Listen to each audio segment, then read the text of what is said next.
Any further discussion?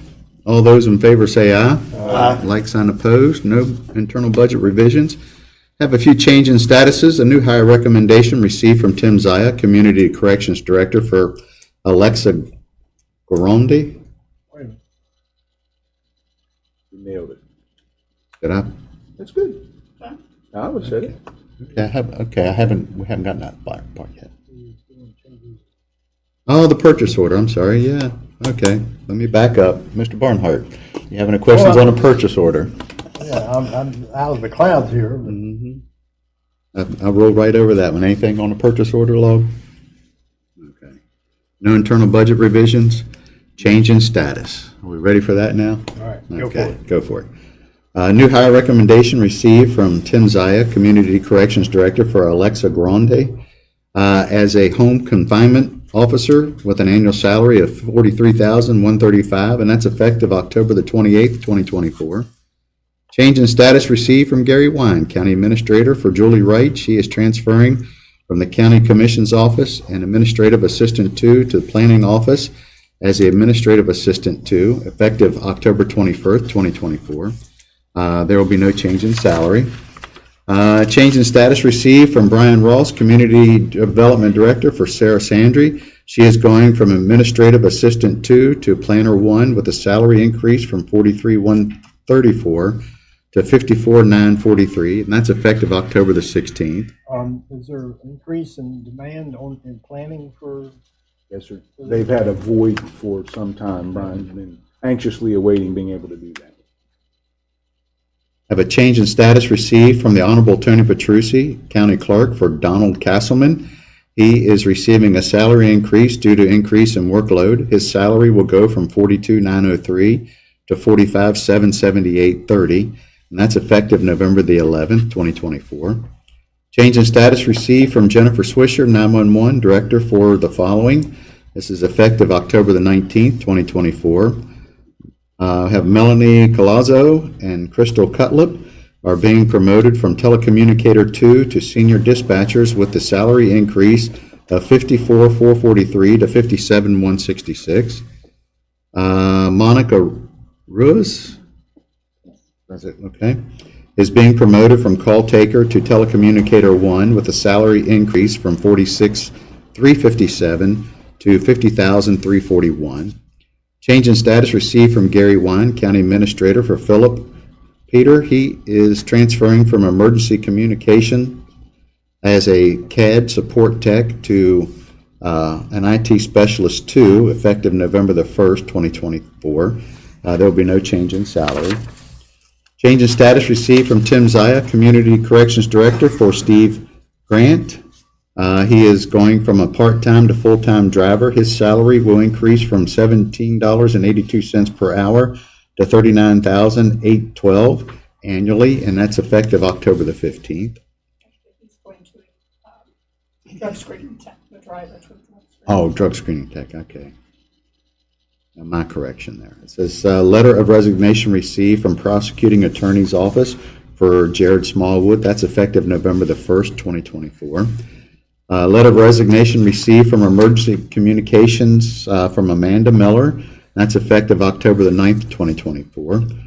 Letter of resignation received from DRC from Caitlin Langford. That's effective October the 15th, 2024. And one last one is a letter of resignation received from Emergency Management from Candace Schaefer Horman, effective October the 25th, 2024. And let's see, we also have the approval of the minutes. Commission meeting, President Whitaker and Barnhart were not present. So we need to pull those out, and you three need to make a motion to approve those minutes. I'll make a motion to approve the minutes. Have a motion, do I have a second? Second. Any further discussion? All those in favor say aye. Aye. Like sign opposed, and 2 abstentions. Have a bond release overlook at Riverside Apartments, BCP file 2409-296. That's tied to 2302-066 and 2110 to -401, 70-05, and number RO1955-19. Grading bond is AL 101998, and the engineering department has made that recommendation. Any questions for Doug on that? All righty. If not, can I have a motion to approve the consent agenda? I would move that we approve the consent agenda for October 17th, 2024. Okay, have a motion. Do I have a second? Second. All righty. Any further discussion? All those in favor say aye. Aye. Like sign opposed, motion carries. And we have nothing for assessments from the assessor. We have board of meeting reports. Mr. Barnhart, or, sorry, Mr. I Boyd. don't have anything to report today, sir. Mr. Barnhart? Well, I really don't have anything to report because I haven't been around, but I do want to make a comment. One meeting that I did have that I was out here for was the local government advisory committee meeting. It was held in Shepherdstown. That was 3 weeks ago. I was charged with giving opening remarks and welcoming the other players to West Virginia, which I did. And then we had a field trip where we left NCTC and went to Martinsburg and saw the improvements to fire station, or the police station, and the sink there at the end of the trail there at Burke Street. Mm-hmm. And so I got on the horn. We're in a River Riders bus, which is kind of funny. And so they had loudspeakers. So I gave him a tour of Route 45 down on the way down and the way back, and they appreciated that. But, I was able to discuss, our growth problems. In fact, I labeled it as our number one industry and number one problem is growth. And, how lack of zoning and all those sort of things that we have to deal with. And I wanted to make a point. I was actually somewhere on business Okay. during this month. All right. Anything else? Well, I had a lovely trip to Canada. Well, we might discuss that after the meeting. How would that be? So what you're saying is once you retire from here at the end of the year, there's a good chance that you could probably go on a Disney bus and give a tour through the Just Magic may, Kingdom. anybody Okay. wants it. All right. There's not too many highlights coming down Route 45, but, I did. You point did find out- a few. I point out Horner's Marl Pits. and Yeah. Did you Blairton Quarry, Blair- yeah. did you show where the little single engine airplane crashed many years ago? out there? No, Didn't we I? go right past that. I know what you're talking about. Mr. Catlett? Tuesday, I had a sewer board meeting, business as usual. The big project there is the treatment plant back at the Woods Resort, and it's on schedule to be completed sometime in the spring. Hope to be under roof within the next few weeks, and then all the work will proceed to inside during the winter months. So, going very well. Stormwater, very short meeting, but Richard Lewis, who's going to appeal the application, has not yet done so. We expect him to present the appeal any day now if he hasn't already. So as of Tuesday, he had not yet done that. I also had a farmland meeting on Tuesday night, which is usually on Mondays, but due to the holiday it switched, so I was not able to attend that. But the board is meeting again on Monday to start the vetting process for the new applications. I think they had 13 applications for this next round of funding. So that should be a very competitive, interesting vetting process. I had a MPO meeting yesterday. The turn lane in Hedgesville was funded yesterday by the MPO. I was told there would be no buildings removed or taken down in completing this project, and would expect that turn lane project to start sometime in the coming spring. Mention the improvements that they have talked about over on Route 9 West the last few weeks, a roundabout at Harlem Springs Road where Rudders is located, a roundabout at Hedgesville High School where Ridge Road intersects 9, I'm on board with both of those. We asked that somebody from the Department of Highway, which we normally have someone there, but someone that had answers, attend our meeting, which they did on Zoom yesterday. I'm not so sure they had the answers that we were looking for. But the most controversial thing to me is a proposed roundabout there at the Schoolhouse Road where the 7-Eleven and private residents are located. Still hasn't even started the engineering project, but they wanted more funding for right-of-way approvals and things, and I was the only no vote for that.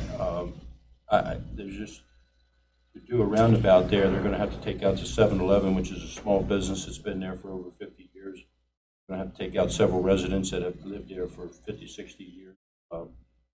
And I think there's a better answer to getting the traffic off Schoolhouse Road would be a stoplight and then a turn lane going into that Schoolhouse Road in the mornings and afternoons when people are dropping off and picking up their children.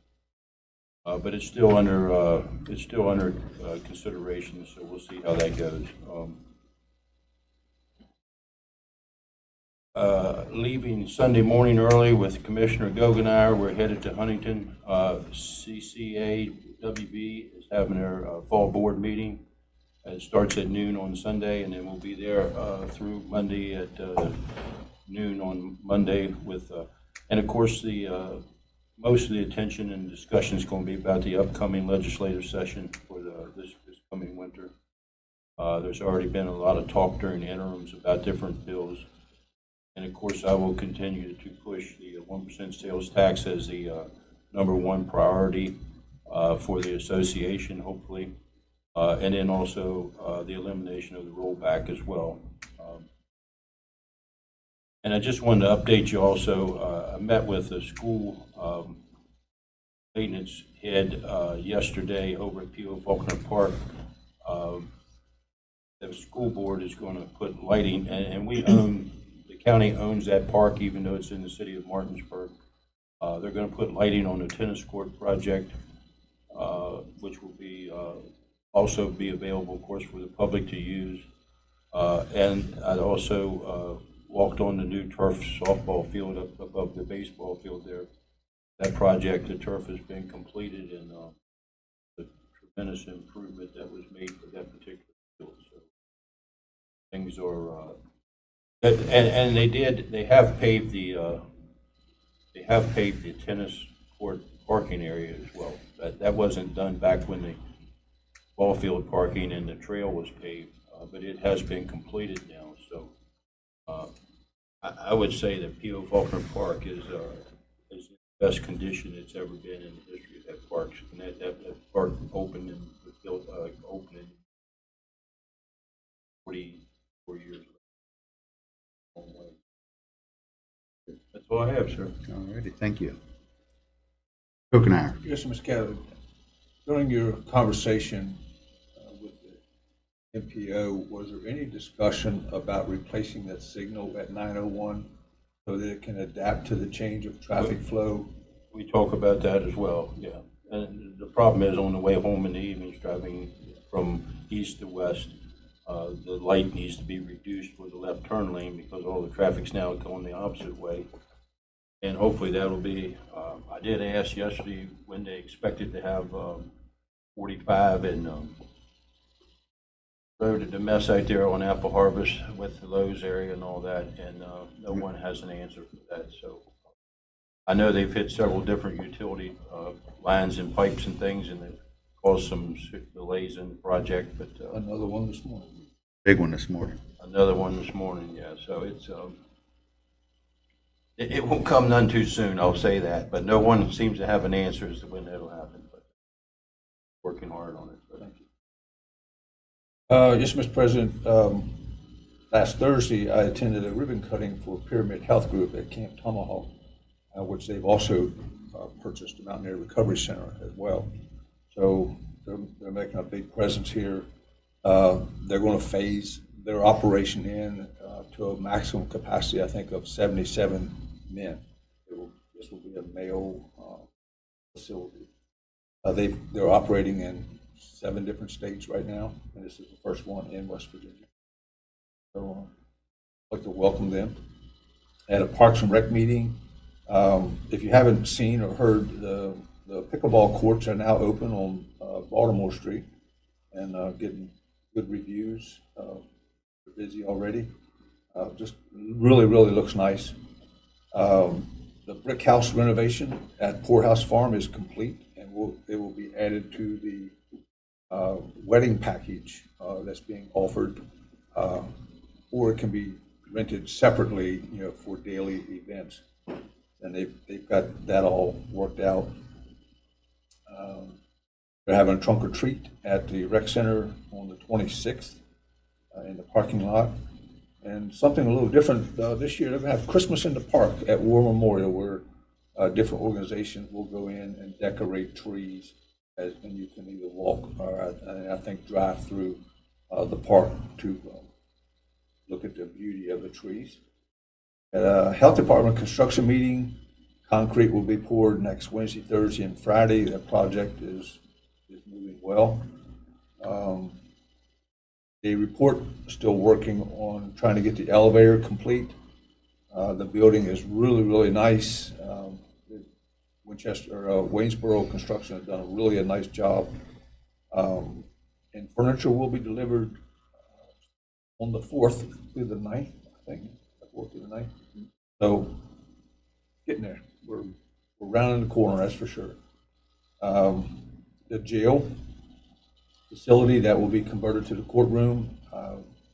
We met yesterday with a local welder to be able to hopefully build holding cells in that facility. Because of its size, it really should be something that's custom built, for that.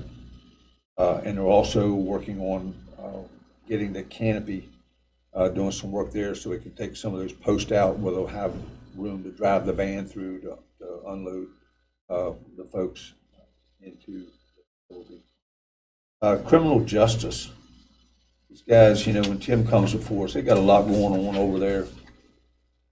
But just with the community service stats right now, we've got 88 participants in that program, with a total of 2,427 hours that's been put back into the community by these folks. And this has been since July.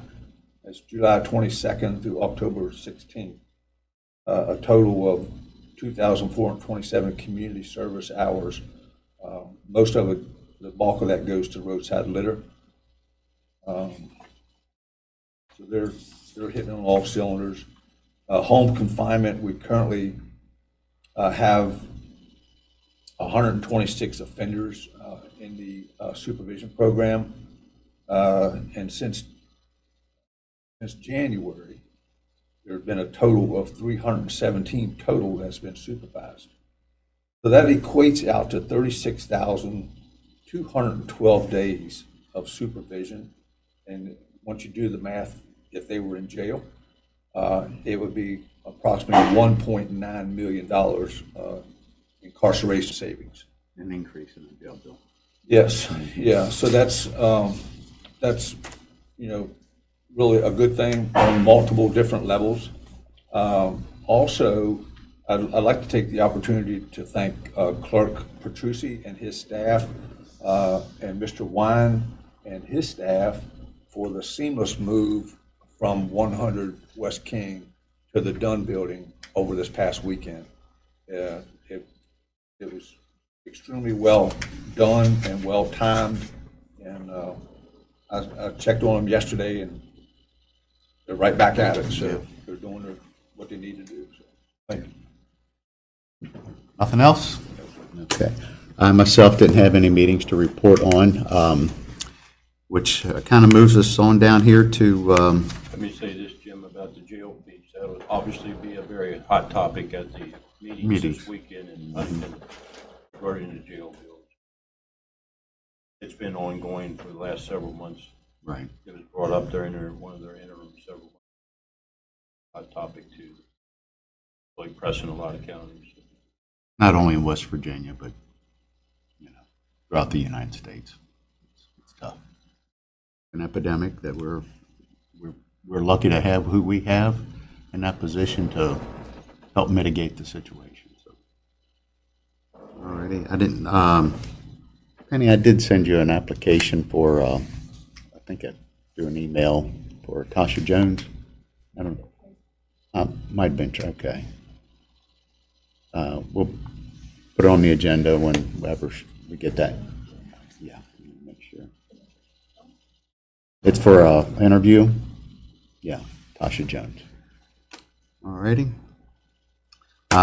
Eddie, do you want to have our honorary commissioner to be presented here for us? Absolutely.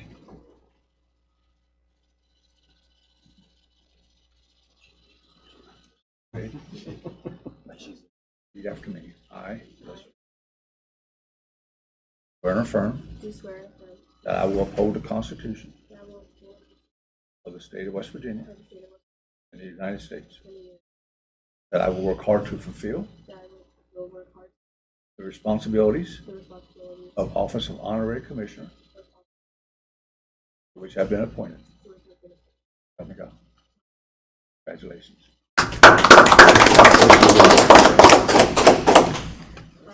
My name's Alexis Din. I go to St. Joe's. I've been in 2 plays and a show there. I like cooking. Wait. I want to go into the medical field. Very good. Thanks for coming in, and if you have any questions, you just nudge Penny, nudge HD or something, and they'll get my attention, or just let me know, and we'll turn the floor over to you. Okay? Thank you for coming, and enjoy what we have going on here. Next up is Jennifer Smith, Executive Director of the Development Authority, Mountaineer Gas Extension Reimbursement Resolution. Need a motion to adopt the resolution? I don't think it's a whole lot to read, is it? Oh, yeah? Oh, it's a bunch. Light reading, right, Jennifer? It is not a whole lot to read. If you would like me to read it, I could. But thank you for your time. So the purpose of today is to get a reimbursement resolution adopted. And this is necessary to comply with the reimbursement regulation that is required with the TIF bonds, and expect it to use funds in the future. So this particular resolution will be for the gas line, the Mountaineer gas line that is being extended in the South TIF. And it will be, I do want to mention the entire amount is $433,000. The Development Authority is paying half of that, as well as the TIF funds will pay the additional half. The Mountaineer Gas would like $216,500 up front, and then we will make payments from that going forward. And I will say the application is from Mountaineer Gas has been signed by my board president as of yesterday. They are ready to start construction. Okay. Which is needed because It is needed. Handcraft Services will be operational by April of 2025, and this gas line is instrumental in that project, but also it will benefit the entire area as well. All righty. Well, the ask is for a motion to adopt this resolution. I guess it give me the authority to sign. Is that correct? That you adopt the resolution. Okay, we'll just adopt it. The resolution, Mr. President, if you will, is not to exceed $1 million. However, the next week or coming weeks on a purchase order log, you'll have the transaction for the $216,000 made payable to the Development Authority. Very good. So do I have a motion to adopt the resolution? Yes, sir, Mr. President. I make the motion we adopt the reimbursement resolution as described. Motion and a second. Any further discussion? All those in favor say aye. Aye. Like sign opposed, motion carries. Thank you, ma'am. Thank you, everyone. All righty. We have, next up is Carson is a Bice with the Tischler Bice Impact Fee Study.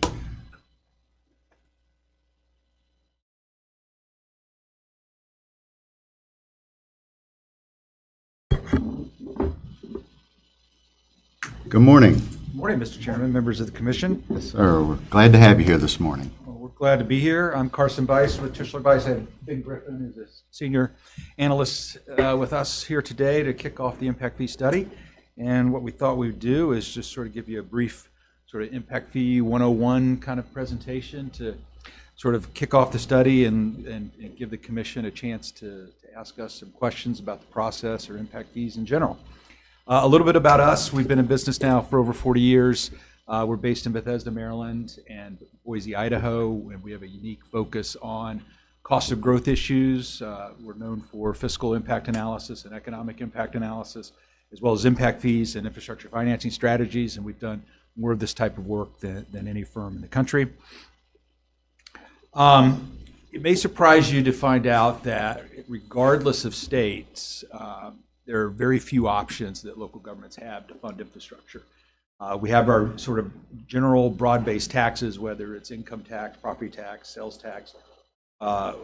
Revenue structures, as you may be aware, vary from state to state, and so depending on what state you're in, you have a limited amount of growth-related revenue. So jurisdictions have gone toward impact fees. Impact fees have been very popular for the last 30 years. We also have the availability of what we call stormwater and transportation utilities, special purpose taxes, which often require referendums or voter approval, special authorities and taxing districts. Those vary in terms of names across the country. For instance, in California, they're known as Melrose districts. Maryland, they're known as special benefit districts. In Colorado, they're community facilities districts. We also have excise and development taxes, jurisdictional revenue sharing agreements, and then gaining in popularity recently are what we call P3s or public-private partnerships. So there's very few options that we have other than broad-based taxes to fund infrastructure. And that's why impact fees are increasingly popular. Now, impact fees, and some of you may or may not be familiar with how they're structured, but they are one-time payments designed to offset new growth's impact on your infrastructure systems. We can't use these fees for operations, maintenance, or replacement of existing infrastructure. It's not a tax, and the reason I say that is I can't tell you how many jurisdictions I've been in front of where someone in the crowd or on the dais says, this is just a tax on new development. Well, it's important that we differentiate between a tax and a fee. A tax is broad-based, it's revenue generating, there's no relationship between how much you consume in services or infrastructure relative to what you're paying with tax. Now, a fee is designed generally to cover the cost of something. So, for instance, when the county charges a fee for review of subdivision plans, that fee is designed to cover your direct and indirect costs. With impact fees, we take that a step further. We have to meet three prongs of a legal test. First, we have to demonstrate need, or what we call nexus. So through the study, we'll document the fact that Berkeley County has been growing. We have to document what's the projected growth in the county. With that growth, we're going to need to upgrade our infrastructure systems in order to maintain current levels of service. So that's what we mean by nexus. We also have to show proportionality. So we can't charge just simply a residential fee versus a non-residential fee. We have to distinguish between single-family units and multifamily units because they have different indicators of demand. So, for instance, in most communities, a single-family home has more people than a multifamily unit. They generate more vehicle trips than a multifamily unit. So we have to distinguish the fees to show those differences. The same with non-residential development. Office versus retail versus industrial have various employment densities, or the number of employees per 1,000 square feet. And so we have to make sure the fee is commensurate to their demand on your infrastructure. And then finally, we have to show benefit. We show that two ways. One is through the timing of the expenditure, meaning that we just don't collect impact fees and sit on them for 10 years. We have to spend the money on a timely basis so that I receive benefit. There's also the geographic component to benefit. And that's essentially means that in a county, for instance, let's use schools as an example, we can't collect an impact fee typically in the south end of the county, but build all of our infrastructure in the northern end of the county because I probably won't receive a benefit from that payment. So we have to guard against that type of violation. A little bit about methodologies, the way we craft the fees. The way to think about it is we can look to the past, the present, or the future in order to develop the impact fee methodology. So when we look to the past, the idea here is that we have oversized infrastructure and we're going to ask new growth to pay into that excess capacity. So a good example of that is a wastewater treatment plant. If it's designed for, let's say, 10 million gallons a day of treatment and we're currently at 6, the new growth's buying into that remaining 4 MGD of capacity. When we look to the present, that's by far the most popular way to calculate fees. We call that a consumption-based or an incremental expansion approach, and we document where you are in terms of your infrastructure systems. For instance, parks, we would look at, well, we currently have 3 acres of parkland per 1,000. It costs us $50,000 an acre to buy park, and we basically calculate the fee that way. When we look to the future, we call that a plan-based approach. Usually, we base that approach on an adopted master plan or CIP. More importantly, that master plan needs to have a funding component associated with it because many times those master plans are going to elevate your level of service. And that's one thing we can't do with impact fees. We can't charge new growth for a level of service that we're not providing today. So we have to have a funding plan in place to show how we're going to correct these deficiencies. That's essentially the way we craft the fees. Another thing that you should be aware of is we have to guard against new development paying twice. Once through the impact fee, and then again through another stream of revenue. So let me talk about the bottom 2 first. Debt service credits and dedicated revenues, those types of credits are, for lack of a better term, baked into the methodology, okay? So if we know that if we have existing debt service for parks and we collect a park impact fee, there's a strong likelihood that we're going to have to give a credit because I'm going to pay the fee, but I'm also going to pay property taxes going to retire the debt. And jurisdictions that have had dedicated revenues, for instance, we work with a lot of jurisdictions that have a sales tax that goes just to fund transportation. So if you're using that sales tax to build roads that add capacity, there's a strong chance we're going to have to give a credit for that. The other credit isn't baked into the methodology and is tied to the ordinance that implements your impact fees. And this is for situations where, I'll use roads again as an example, we work with a lot of jurisdictions where a developer may build a road that's part of the impact fee program. So they have to be made whole because they can't pay the impact fee when they've already built the road. So the development agreement will spell out the repayment process, how much the repayment is, and make sure that the developer is made whole and doesn't pay twice. Let me talk first or quickly about myths and misconception. There is a misconception that once you adopt an impact fee program that's going to cover the entire cost of your growth-related CIP, negating the need to raise taxes at any point, and that's certainly not true. A properly designed fee may come close, but again, we've got credits that we have to implement as part of or consider as part of the methodology. Another misconception is that impact fees should be based on planning standards without concern for deficiencies. I've already mentioned that we can't calculate fees based on desired or aspirational levels of service. We have to base them on what you actually have in the ground. So that gets folks in trouble when they try to do fees that way. A big misconception from our perspective is that all developers or builders hate impact fees. And that's simply not true. I like to say that the smart developers understand and embrace impact fees because it provides them a guaranteed place to do business. Because if your infrastructure is lacking and it's perceived that you have substandard quality of life, I can tell you from experience that economic development will go elsewhere. Impact fees negatively affect low and moderate income housing. That's another misconception. There are ways that we can craft impact fees by size of house that helps with affordability, because typically our demographic analysis will show that smaller units have less people, they generate fewer vehicle trips, and so they pay a lower fee. Larger units would pay a larger fee, so it makes a fee behave more like a tax from that perspective. There's also ways that we can set up credits or waivers for affordable housing based on certain criteria, and we can discuss that as forward process. And talking about the process, It's fairly straightforward. We're in task 1 here, which is project initiation and data collection.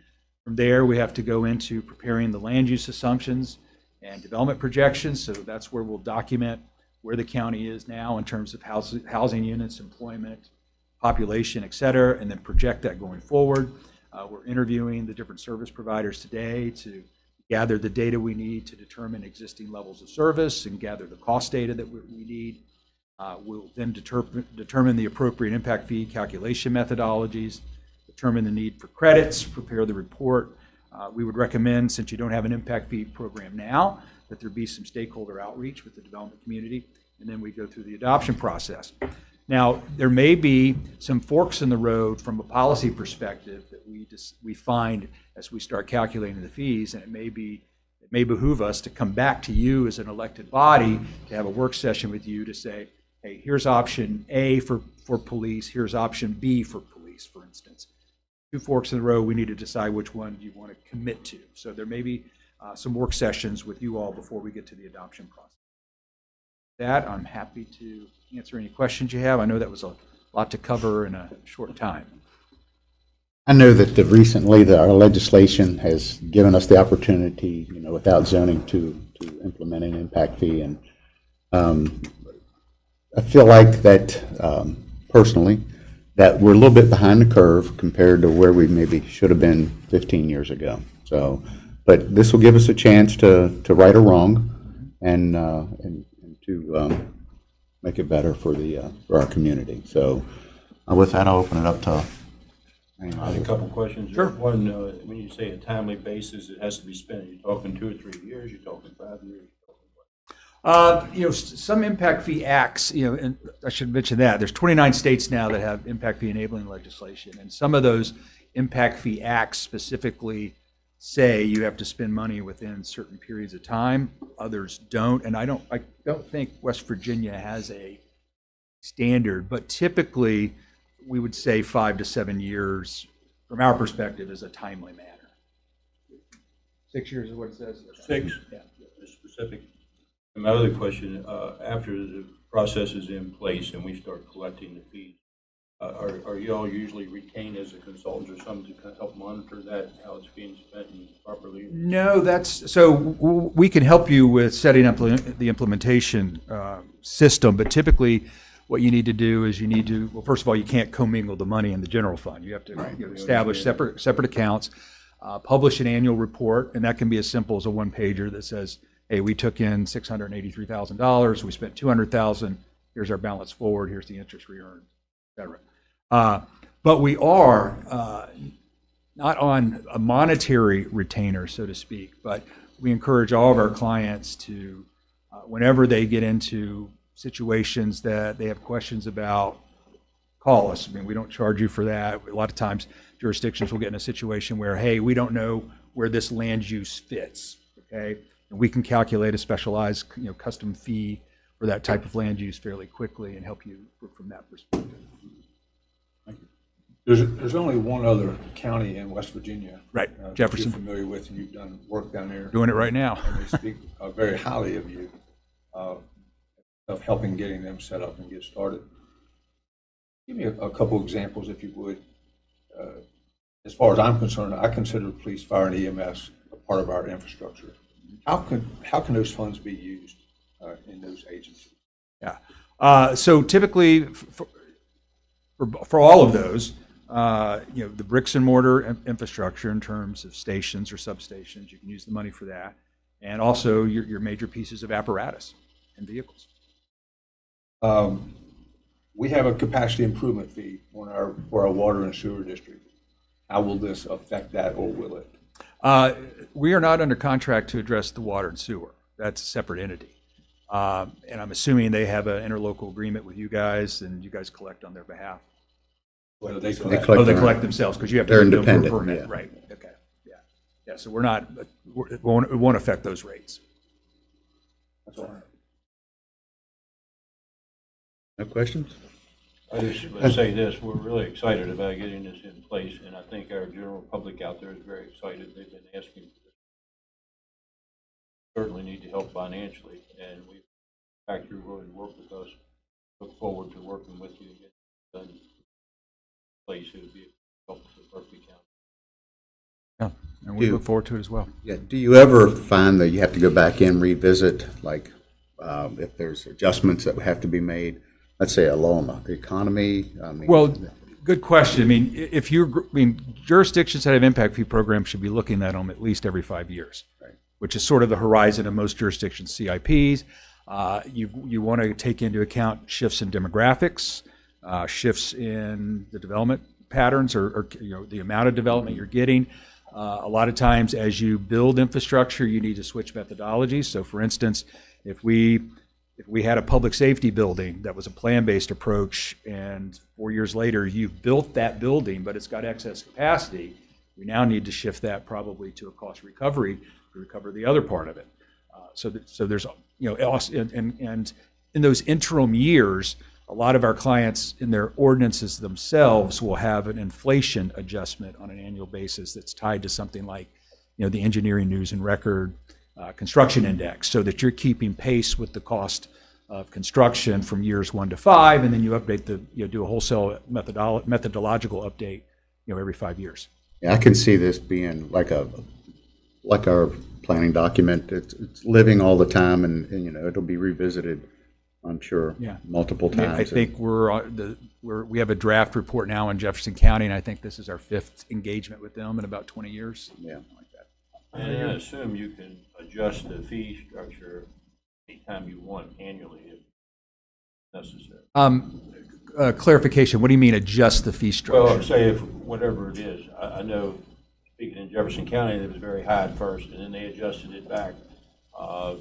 If you're not satisfied with where it is, how difficult of a process is it to either increase it or reduce it if you feel necessary? Well, you would not be able to increase it other than the inflationary adjustment unless you did another study. Because once we've calculated what we refer to as the maximum supportable fee, let's just say it's $500 or $5,000, you simply can't say, well, we think it should be 6, right? Unless you had a study that justified, documented why it's now $6,000, whether it's the cost increase in demand, whatever. Now, you could peel back the fees, and some jurisdictions have done that. Like, for instance, in the Great Recession, a lot of the jurisdictions we work with in Florida thought that if they reduced fees, that all of a sudden that would correct the housing market, and of course it didn't, because it was a larger structural economic issue. Jefferson County chose to reduce the school fee to $1 because they weren't building schools, and as part of this new update, we're only recommending a high school fee because they have no plans at this point to build middle schools and elementary schools. And so if they continued with those types of fees, they'd be in a refunding situation. And they also eliminated fees for, I think, general government and a few others. You will be deciding what that level of maximum level is. We will calculate what the maximum level is. What they arrive at is a political decision. My assumption, my indications from the work session we had last month is they'll probably go all in, up to 100%. I do have one question. Sure. Yes, sir. You mentioned something when you were talking about the misconceptions and things about the developers not liking the impact fees. You said something about reimbursement of infrastructure to contractors. Is that similar to the TIF stuff where they come and ask us to put in a road with the infrastructure fees? No. So what maybe a better example is a subdivision comes in and they give you land for a fire station, and you know that you're going to build 3 more fire stations. Well, they'll come in and ask for a development agreement so that they get paid back for the land portion of the fire impact fee, because they provided that, but it's already part of the fee calculation. Okay. So they're basically giving us something for the money. Yes. It's not like us helping build the roads in their new development. Right. So when we set that fee in place, it's totally a county decision, and there's no approval necessary from the state of West Virginia whatsoever, correct? Can't go above your recommendation, but we could either accept your recommendation or go below it. Exactly. And then at some point, should we decide that we erred, and we need to go back to your recommendation, we could do that. We just can't go above what you've Exactly. calculated. Exactly. And you're absolutely correct. I've reached out to a couple different developers locally. When we first found out that we were allowed by law to do this, and they're not opposed to this.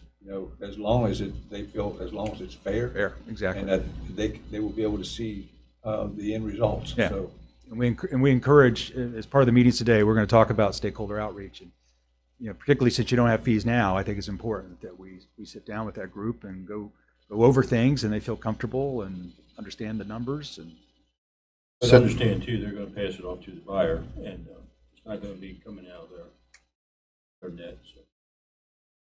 But the feedback I've gotten from developers has been positive too.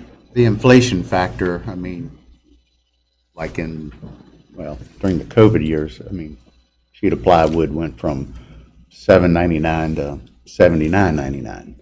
So when you think about that inflation factor, I know that there'll be a cap on it, but is there, I guess, any way that you would, in a year like that or 2 years like that you would have to go above that factor? Does that make sense? yeah, I mean, if you would, most jurisdictions that do have an inflator, they tie it to the RS means index or engineering news and record. And yeah, so sometimes that increase may be 1.5%, or sometimes it may be 10%. You don't have to go 10%. You could choose to do something. But our ability to be able to do that would be in this document. That's what Oh, no, it would be in your ordinance. ordinance, okay, Yes. ordinance, okay. Anything else? Well, thank you so much for Thank you. coming in, and looking forward to the continuation of education. So, Likewise. thank you. Yeah, have a good day. Uh-huh. Ted, we got you up here next, Deputy County Administrator, personnel job classification, sorry. Morning. Good morning. So I have 3 items for you this morning. The first one is a request for your consideration of a new employment classification. So as we continue to go through our job classes, we've identified an opportunity for a very small select number of jobs within the county to look at bringing on a new job classification that would be a 32-hour work week, still considered a full-time employee. Currently, your full-time employees are traditionally 40-hour work week, 9 to 5, Monday through Friday. Based on some of the workflow and some of the intersection between the need for the county and looking for ideal work schedules for employees, the opportunity came up to explore a 32-hour work week and put that on paper to see what it would look like. That would still be considered a full-time position. It would still be eligible for county benefits. They would obviously be paid at a decreased rate based on the hours that they worked, and they would earn a decrease in monthly PTO accruals, which is listed in front of you. They're working basically 80% of what would be a traditional full-time schedule, so they would be earning 80% of their accrued leave.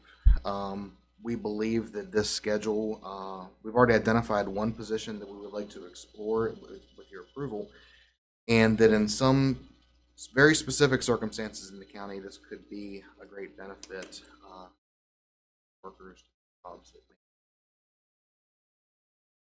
require more than what our traditional work. So the request to you this morning is permission for us to add this new employment classification. Okay. This, Mr. President, if I may, so Chad spoke and mentioned about the accruals at the same rate. The compensation levels are proportionately adjusted. So this is just another tool in the toolbox for department heads and constitutional officers. There are some people that don't want to work 5 days a week, and we have identified quickly some positions that are not 40-hour work schedules, that there are people that would love to work Monday through Thursday and have a 3-day weekend. They're willing to adjust their compensation accordingly. So in my opinion, it's a great opportunity. I think it gives us another tool, as I said earlier, to really attract certain working people that again, just are a little different, so. Now, I'm going to be devil's advocate on this, and so let's say there was an opportunity, well, an influx of work demand on that position. Is there a caveat in there that says, well, we're going to have you on that?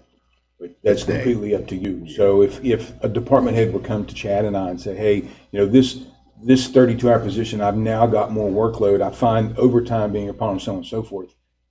sit down with We'll him, play on a case reclassify. Yep, by sure. case basis. Okay. Just like the change in statuses you see all the Right. time, you could see something like this going on. But if we're going to present to you an opportunity for a particular position, it's already been vetted, we've already got the documentation, and have a pretty solid expectation that it would work.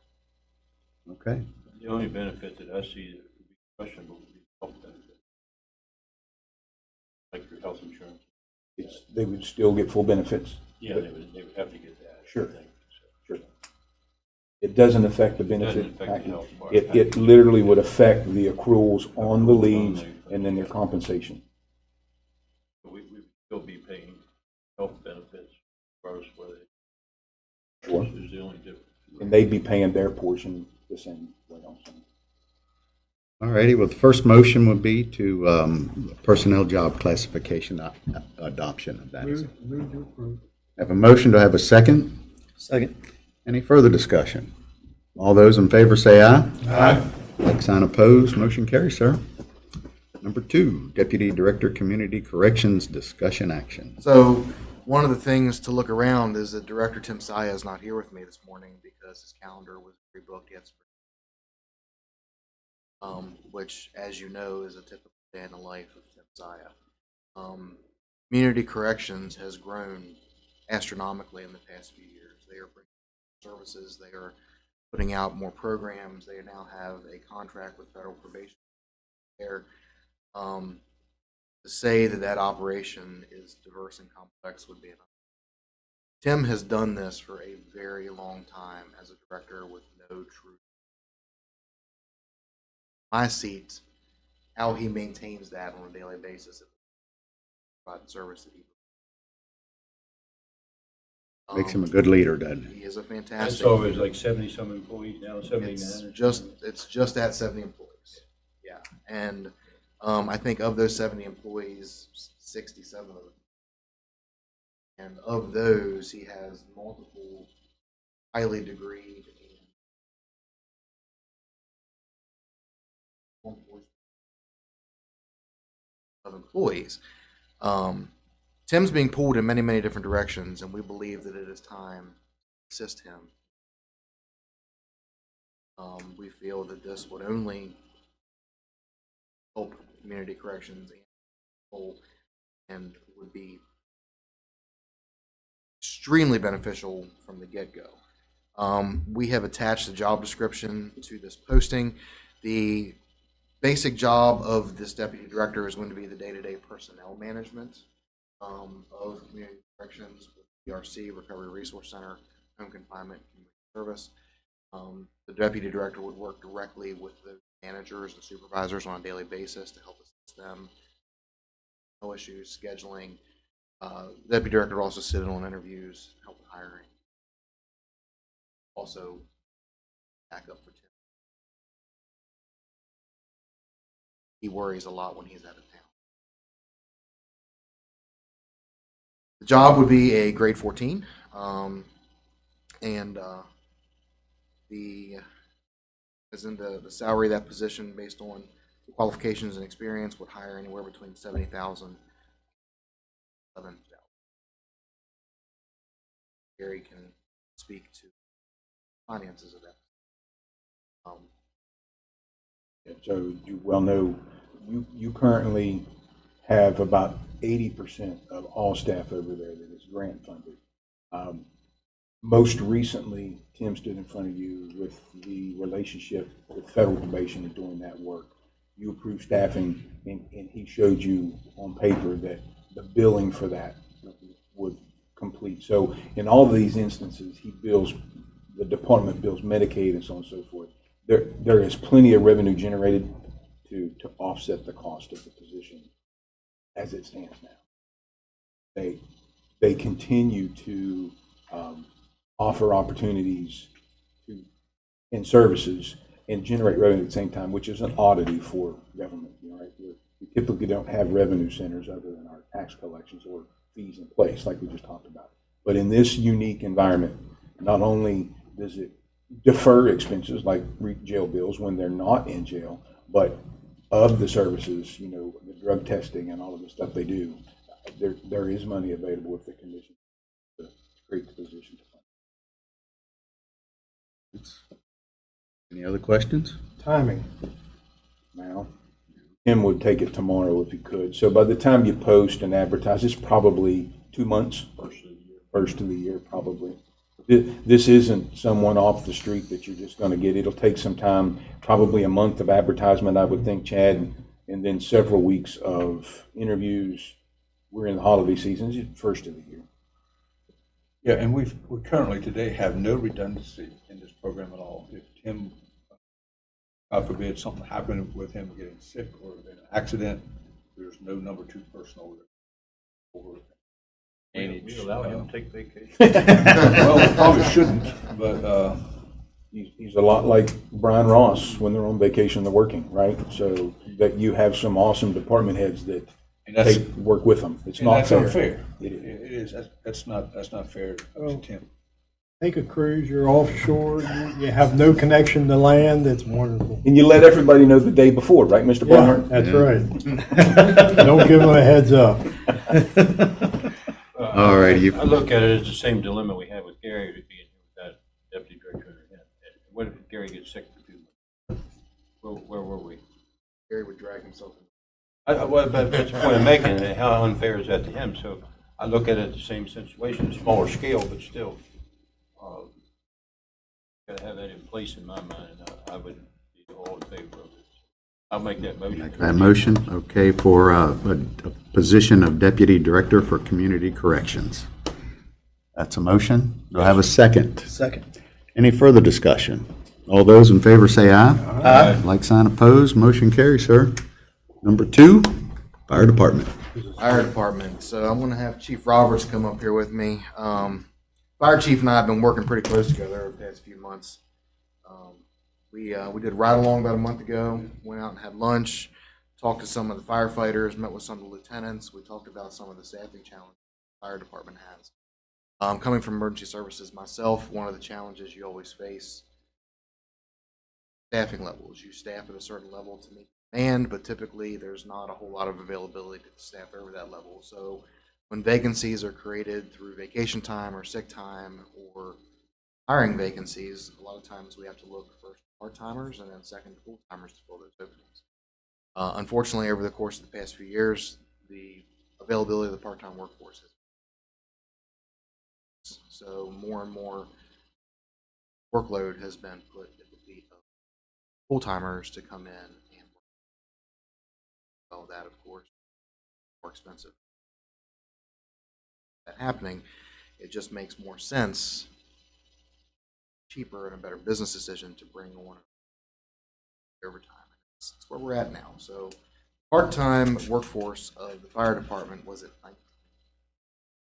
Through attrition, that number now sits at 10. The proposition, the proposal in front of you is to take those 9 vacant positions, convert them into a full-time higher preference workforce to act as a float position on the 56-hour work week. The position would be held where as needed to cover vacancies, patients, people that are sick, just anything that opens to alleviate the need. And while this is not the end-all be-all fix, it's a great direction to be able to give the fire department.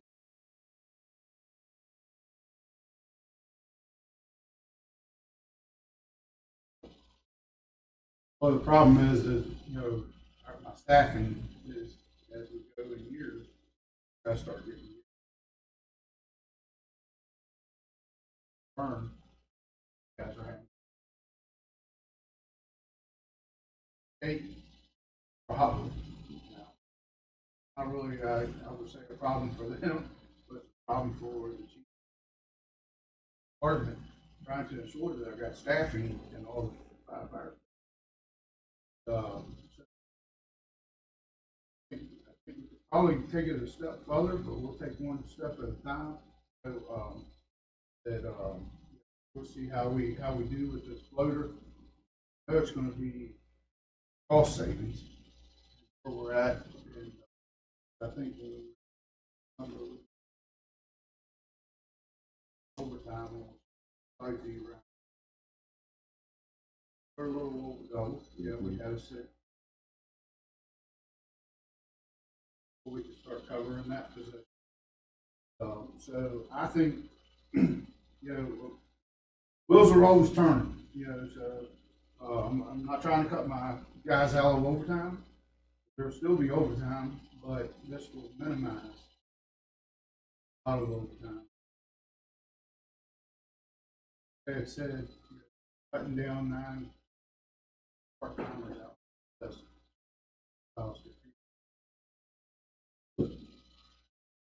What do they average usually a week of part-timers? Ones you do?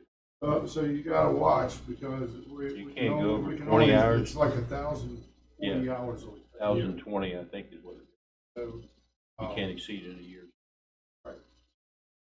We already have one part-timer, unfortunately, that's had to be put on non-work status.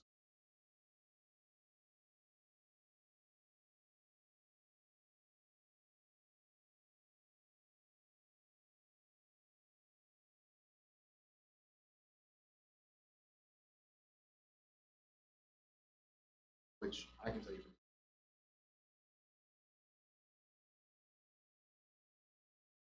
Our job, I couldn't get.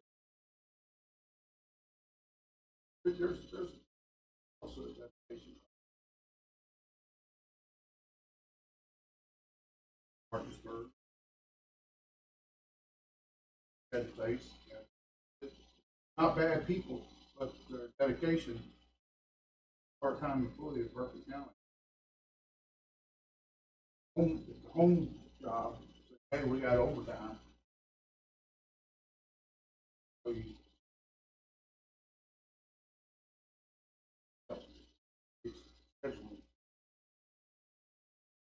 We're experiencing the same difficulty in the ambulance authorities, same thing.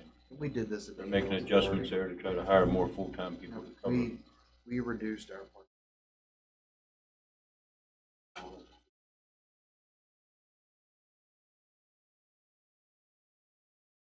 Ultimately drives employee happy. It's like, I mean, I read there, Chief, where you're gonna try to look at your part-time folks as one of those for full-time position. Right? yes, sir. Have they been through your hiring process? They will go through it. Well, they will go Yes, through sir. it, so they haven't yet. Would offer to the commission that they stand there and tell you the statistics. I can tell you fiscally, their overtime budget at the end of Q1 was at 50%. So by December 31st, they'll have no more overtime. They can't work because they won't have any monies to do it. So you'll be seeing Randy, the department head in here, saying to you, I don't have any more money to pay overtime. What do you want me to do? Because they don't have it. They're at 50% when they should be at 25%. Okay. Well, we've heard the ask, and do we have a motion? Yes, sir, I make the motion that we accept the recommendation of the Deputy County Administrator. I second that. We have a motion and a second. Any further discussion? All those in favor say aye. Aye. Like sign opposed, motion carries. Okay. We're going to do a quick break, take photos. Thank you, Chief. Chad, thank you. Okay. We're going to take a quick break and get some photos. Thank you.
Okay, we're back in session, and Mr. Wine, bond release for Public Service Water District. Yes, sir.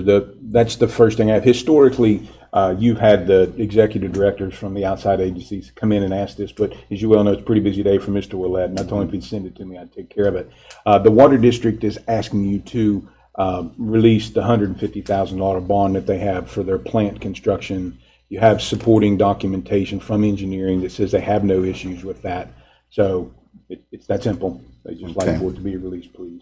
Can we have a motion to approve the bond release? So moved. Have a motion to have a second? Second. Any further discussion? All those in favor say aye. Aye. Like sign opposed, motion carries. State Auditor P card purchasing. As the commission's aware, you approved moving forward with that process. We had you sign the agreement for the participation in the program. The problem is we didn't put it on as an agenda item, and it needs to be in your minutes that the commission has no issue with the agreement with no changes and offer the president's signature to it. The one thing I would ask after you do that, if we could get a second motion to create 2 P-card administrators, and that would be Chad Weinbrenner and Tracy McCormick. So if we could get 2, it's important that those 2 steps end up in the minutes. Alrighty, I need a motion to approve the State Auditor P card purchasing participation agreement. So, Motion and a second. Second. Any further discussion? All those in favor say aye. Aye. Like sign opposed, motion carries. And now I need a motion to have 2 administrators of the P card, Mr. Weinbrenner and Ms. McCormick. Please. I'll make that motion. Have a motion, to have a second? Second. Any further discussion? All those in favor say aye. Aye. Like sign opposed, motion carries. A letter of support for National Railway Historical Society steam engine. All of our signatures are going to be on that, do you think? Completely up to the commission. The draft has the president's signature. Yeah. Matt has drafted the letter and was kind of involved in this from the beginning. Literally just a letter of support. I know that Mr. Gogenauer has some statements to make, but they're just asking for support for the steam engine to run up and down the tracks. So I don't have anything to offer. I'll let the commission discuss. Yeah, Mr. President, I would just like to add that I am absolutely excited about that possibility, and I think it would be a wonderful opportunity for tourism here. However, after speaking with Doug Long, there's a lot of stuff that has to be done, the bridges and lots of stuff that has to be done. So I would just like for us to add on to that letter that as long as it does not have a negative impact on Omnitrax or Winchester and Western. Who has the steam engine? This is the society. It's coming out of Stanton, Virginia, right? The Historical Society is based, they have a Winchester chapter in Winchester, Virginia, and they've been working with the Virginia folks. I cannot remember the agency down in Virginia, but they've been working with the entity that has the engine. It's in Rockingham, if I'm not I mistaken. think so, further down in the valley. They ran it successfully. Is that And- further south from Stanton? Yeah. I thought it was Stanton for some reason. But they did run an excursion in that area. That's my recollection of the detail. I think it's a wonderful opportunity too, by the way. It's something we should. This is Support would be an totally. excursion train? It would be a- Rail cars attached to this thing? Yeah. It would Passenger be a cars. passenger rail passenger excursion train. Yes. And who would maintain the steam engine? This society. This is the Virginia counterparts that are working on Do this. they have a full shop that can work on it? and all that? I think it was a matter of how this came about. Just a quick little bit synopsis was that the route option for running the train in 2025 was not available, and so they were looking to keep the engine running. So this scenario came to the fore, and they wanted to try to pursue keeping the engine running by offering this excursion opportunity through Berkeley County. And it may possibly have to go to Hagerstown to be able to turn around Yeah. and go back. But- Right. That'd be great. Yeah. Right. Yeah, that would add We hit to the it. falls down there, all the Civil War sites that we're gonna have. We're gonna hit the roundhouse, Right. hit them all. Well, I wouldn't No, hit it the would roundhouse. go down King Street.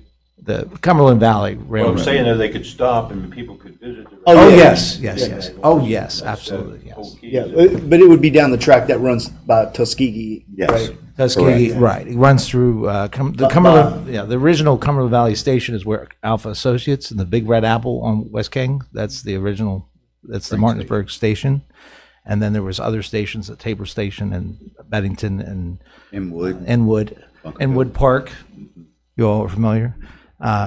Inwood Park as well there. All righty. So with those additions, we'll get that letter. Motion to approve the letter. So move. Have a motion and a second. Second. Any further discussion? All those in favor say aye. Aye. Like sign opposed, motion carries. Yep. Bid recommendation, RFP for snow removal. Yes, sir, Mr. President. You have, if you'll recall, the commission opened bids on October 3rd for snow removal at the locations listed, all of your properties excluding Waverly Court, which is a different contract. You had one bid from B&R Mowing and Landscaping, which holds the current contract. It was about a 3% increase, and I listed all those in there for your review. Note that this is an on-call thing. They just don't come. Jack or myself. We only pay when they work. That's correct. That's correct. And if the commission chooses not to have this, I'm pretty sure Jack Lang will quit. Because that means he's faced with 8 inches of snow that he can't move. So this is a 5-year contract. It's a 1-year agreement, and then we'll be back every year for option to renew for 4 out years. All righty. Can I have a motion for the recommendation of the snow removal? So moved. I have a motion. Do I have a second? Second. Any further discussion? All those in favor say aye. Aye. Like sign opposed, motion carries. We're down to items from the public. I don't see any public out there. And we do not have any executive session or anything. So, Mr. Barnhart, welcome back. Well, thank you, Mr. President, and I'm a little out of practice, but I believe I'd like the motion to recess. We are in recess. Thank you.